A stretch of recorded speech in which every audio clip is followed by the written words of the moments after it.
ഇന്നലെ ഈ സ്ഥാനാർത്ഥിത്വം പ്രഖ്യാപിക്കുന്ന ഘട്ടത്തിൽ തന്നെ പി വി കുട്ടൻ വലിയ ആവേശമാണ് യുവതയുടെ ഭാഗത്ത് നിന്നത്. കക്ഷി രാഷ്ട്രീയ ഭേദമന്യേ എത്തുന്നത് മാത്രമല്ല, ഈ യുവത സ്ഥാപിച്ച ഡിവൈഎഫ്ഐ സ്ഥാപിച്ച ആ ബോർഡിന് മുന്നിൽ സെൽഫി എടുക്കുന്നത് പി വി കുട്ടൻ തന്നെ റിപ്പോർട്ട് ചെയ്തതാണ് ഇന്നലെ. അപ്പോൾ ആ അർത്ഥത്തിലുള്ള ഒരു ആവേശത്തിൻ്റെ അലകളാണ് ഇന്ന് ഈ റെയിൽവേ സ്റ്റേഷനിലും കാത്തുനിൽപ്പായി എത്തുന്നത്. ഒരുപക്ഷെ നിലമ്പൂർ ജനതയുടെ വരവേൽപ്പ് വലിയ ഏറ്റെടുക്കൽ തന്നെയാണ്. പ്രത്യേകിച്ച് ജന്മനാട് കൂടിയാണ് സ്വരാജിൻ്റേത് നിലമ്പൂർ.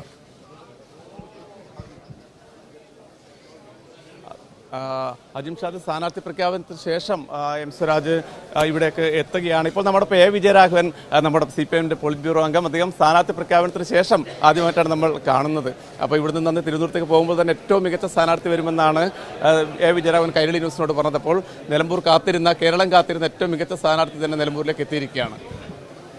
തെരഞ്ഞെടുപ്പ് അടിസ്ഥാനപരമായിട്ടൊരു രാഷ്ട്രീയ സമരമാണ്.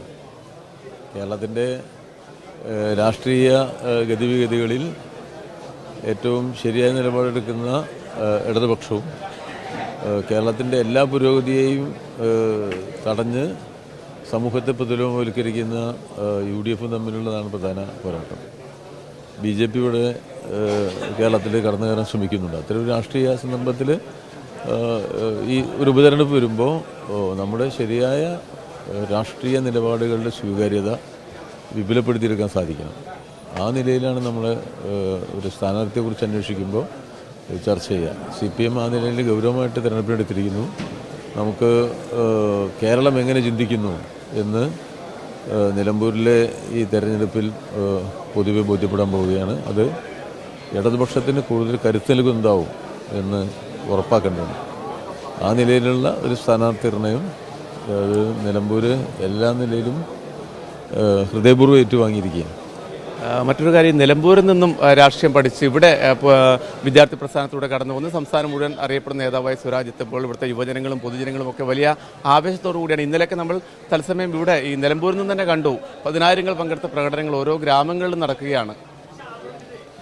തീർച്ചയായിട്ടും എന്താ വെച്ചാൽ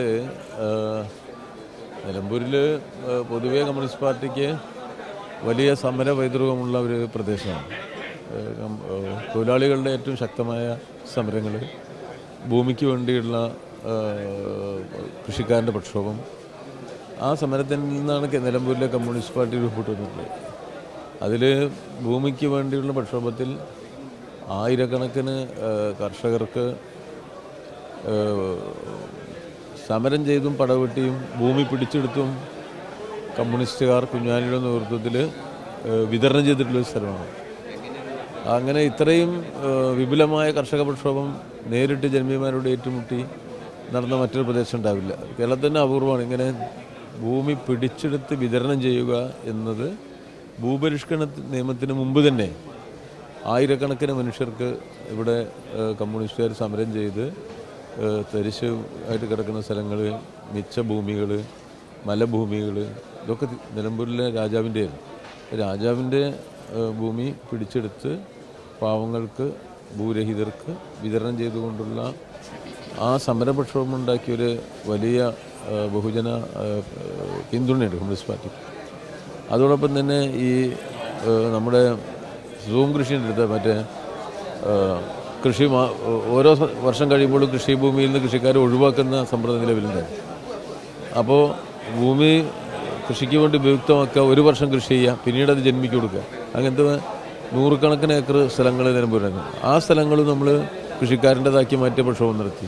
പിന്നെ കേരളത്തിലെ ഏറ്റവും വലിയ റബ്ബർ പ്ലാന്റേഷനുകൾ നിലമ്പൂരിലായിരുന്നു. അപ്പോൾ തൊഴിലാളികളെ ഏറ്റവും വലിയ ചൂഷണത്തിന് വിധേയമാക്കിയ ഈ മണ്ണിൽ ആ തൊഴിലാളികളുടെ വലിയ പ്രക്ഷോഭങ്ങളാണ് കമ്മ്യൂണിസ്റ്റ് പാർട്ടിയുടെ നേതൃത്വത്തിൽ നടന്നത്. അപ്പോൾ ആ പ്രക്ഷോഭങ്ങളുടെ ഭൂമികയുള്ള ഒരു നാട്ടിൽ നിന്നാണ് ഇവിടെ കുഞ്ഞാലി രൂപപ്പെട്ടത്. കുഞ്ഞാലിക്ക് ശേഷം നമ്മുടെ ഈ പ്രദേശത്ത് നിന്ന് ഈ പുതിയ കാലത്തിൻ്റെ സവിശേഷതകളിൽ രൂപപ്പെട്ടു വന്ന ഒരു ജനകീയ നേതാവാണ് സഖാവ് സ്വരാജ്. സ്വാഭാവികമായിട്ടും ആ ഒരു പശ്ചാത്തലമുള്ള നാട്ടിലെ ജനങ്ങൾ അത്തരമൊരു സമരപൈതൃകത്തിൻ്റെ തുടർച്ച എന്നതിനെ അത്യാഹ്ലാദപൂർവ്വം സ്വീകരിക്കുക എന്നുള്ളത് നമ്മളിപ്പോൾ കാണുകയാണ്.